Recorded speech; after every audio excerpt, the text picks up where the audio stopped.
Welcome to the CEO Launch Podcast. We are a dynamic mother-daughter duo bringing you personality, insights, and practical advice from two different generations of entrepreneurship. We aren't just mother and daughter. We are also best friends and business partners. I've watched my mom help thousands of entrepreneurs start the businesses of their dreams, including me. And now it's your turn.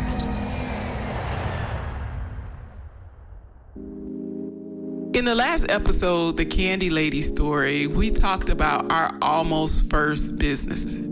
Today, I wanted to talk about my very first official business. But before I start talking about that, I have a confession. I never wanted to be an entrepreneur. Me either.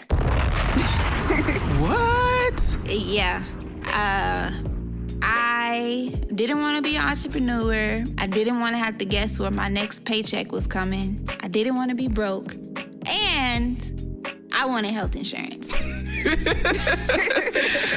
What a thing to remember, being the kid of an entrepreneur. And for you listeners, we weren't broke. According to Kenya, we were highly poor. Highly poor. But anyway, that's another episode. I think that's another episode. I honestly didn't want to be an entrepreneur because I didn't know any entrepreneurs. And I just thought that I would honestly get a job like my mom and work for the same company for 30 years and retire. You know, that's so funny because we had very different upbringings, but somewhat of the same result about not wanting to do this. Because I grew up around so many entrepreneurs, like going with you to events and, you know, different networking opportunities. And for the longest time, I still didn't want to do it. So I'm curious, what made it change for you? So it changed for me in 1997. Here we go, dating myself again. I was 2. In 1996. Yeah. 1997, one of my cousins had a Mary Kay party because she had just started as an independent consultant, and she invited me over, and I just came to support her. I had never really heard of Mary Kay. I wasn't really a big makeup fan or wearer, but again, it was my cousin, and I wanted to support her. As you all should support your families in business. Right. So anyway, I went to this Mary Kay party, and when I pulled up at the party, there was a pink Cadillac in the driveway, and I thought, okay, you know. Ew. Yeah. But it's not Pepto-Bismol pink. Okay. Yeah, it's kind of a pretty pink, more like a pearly pink. Oh, so like a Barbie car. It was girly. It was definitely girly. So anyway, I go inside and we had the party, and the person who recruited my cousin into Mary Kay, she was the director. So for those of you who don't know, or maybe, you know, some people may know this, but in Mary Kay, when you reach the top level, you become a director, and one of the rewards of being a director is you get to drive a pink Cadillac.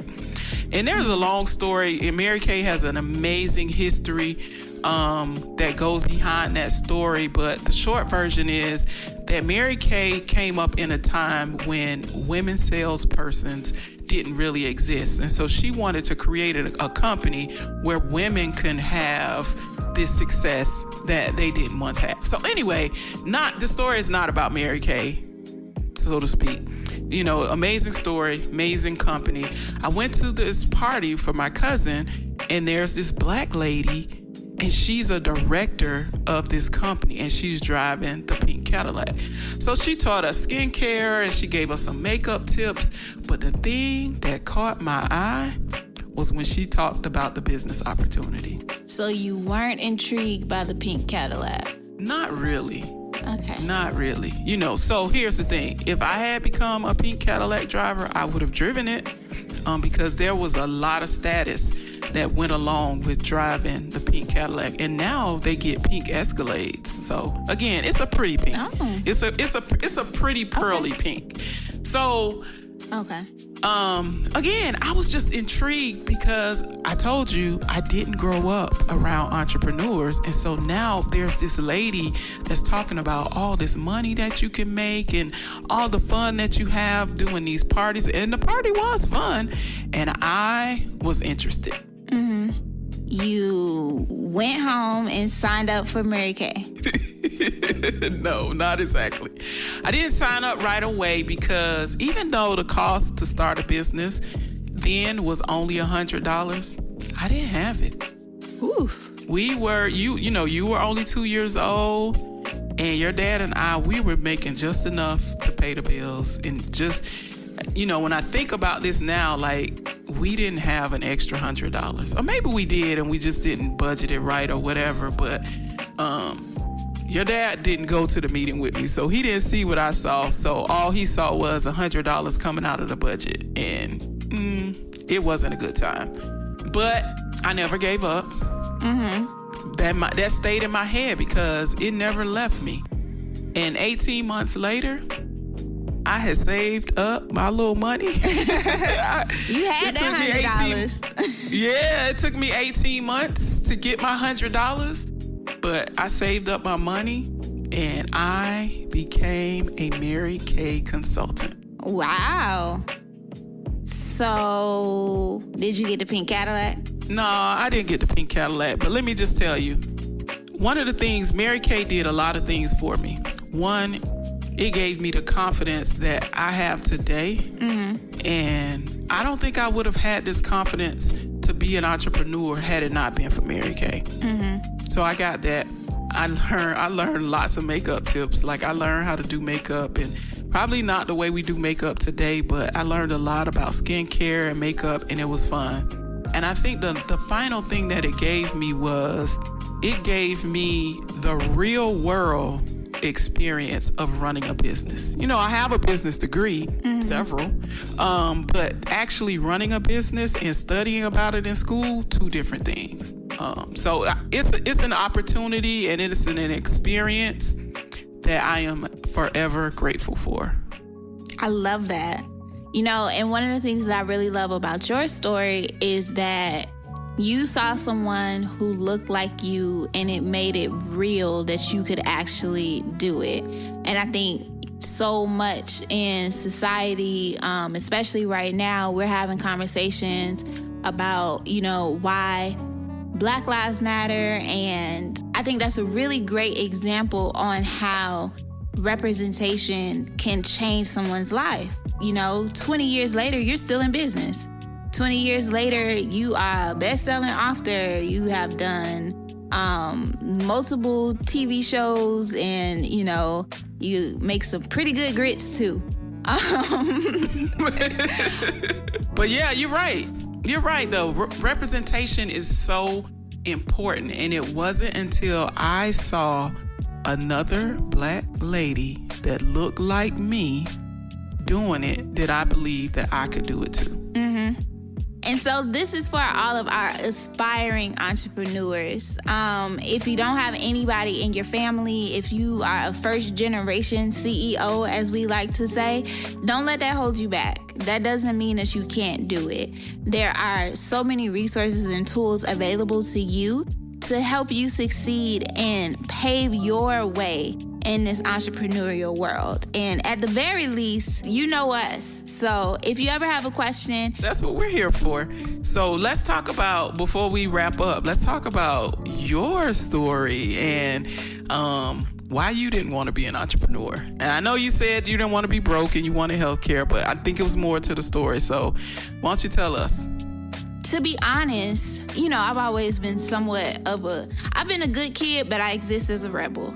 And so there were a lot of times, especially as I was tagging along with you, it was like my world was entrepreneurship. I saw it in so many different iterations, whether it was Black female entrepreneurship, whether it was Black male entrepreneurship, women-owned businesses, big businesses, small businesses, accounting firms, law firms, speaking coaches, like all of these different things. I was so engrossed in that world that I just wanted something different. So it was like when I struck out and went to school, I was like, I want to be a psychologist. I just want to do something different. I don't want to do anything related to business. I don't want to look at QuickBooks another day in my life. For those who don't know, I learned QuickBooks, I don't know, at like 11, 12. I think it was 11. Yeah, at about 11. I've been doing bookkeeping for years now. It is terrible. I hate it. Hire somebody to do that. Or buy the book accounting. Go to buy the book accounting. Shameless plug. And so, I was so engrossed in that world that I was craving something new. And so when I got to school, I saw what that newness looked like. And it was, I have gone through a whole list of different things that I wanted to be, but all of those things were the antithesis of being an entrepreneur. I just knew that I wanted a job. I was not going to go to business school, despite how we're having an amazing business school, and I definitely would have killed the game if I was School B. But I made the very conscious decision that I wanted to study like social sciences and, be into like this social world. And to be honest with you, I don't regret it, because I think it made me a better entrepreneur, because I know people so well. I know how they operate, and there's so much heart and passion in the things that I do now. So not being an entrepreneur, it was just like hyper exposure to it. But the moment that I got away from it and I got into the real world and I saw what it was like to, only work for somebody else, to only kind of push someone else's mission and vision and all of those things, it kind of changed how I viewed entrepreneurship. After working in the field, it taught me that, being an employee has its benefits and it also has its cons. There's the very simple, practical reason that you get a consistent paycheck. I know on twice a month, I'm gonna get this amount, and that's what I'm gonna put towards all my bills. And it's rather simple to budget. It's a lot of predictability with that, and that predictability can be good and bad in some instances, especially depending on where you work. And so for my first 2 jobs after school, that predictability drove me crazy. It was like, I kind of hate this. I know exactly what's going to happen, when it's going to happen, how it's going to happen.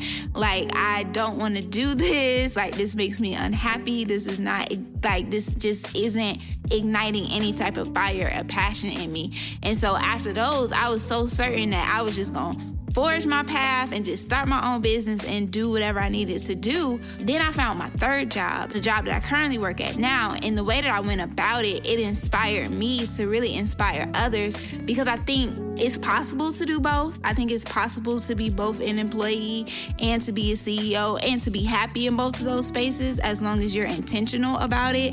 And that's where the birth of Au Claire came from. I wanted to show people that you can design a life that you want to live. You don't have to, settle for what other people tell you. And that's almost a part of why I was against being an entrepreneur, because everybody was so certain that I was going to do it. They swore I was going to be an accountant, and they swore that I was going to have my own business. And I was like, I'm going to show y'all I'm not going to do either of them. This sounds like the 3-year-old Kenya who refused to wear pants. Yes, very much so. She exists in my daily life. So that's really why I felt like it was important to become an entrepreneur. So it's very interesting that we both had very, very different starts and still ended up in the same space. And so I hope that this episode was inspiring, interesting, maybe you laughed with us, but if nothing else, I hope that you got some of the things that we got from it. For me, it was how important, I didn't realize how important representation was. And I know for you, Kenya, it was really about finding your path and knowing who you are. And so I'm grateful that your path to entrepreneurship happened the way that it happened, because in Kenya fashion, it happened on your own terms. It sure did. So, and it happened in perfect timing. Yes, it did. It really did. We're going to wrap this episode up. We thank you guys for being here with us today. Again, I hope that you enjoyed this episode.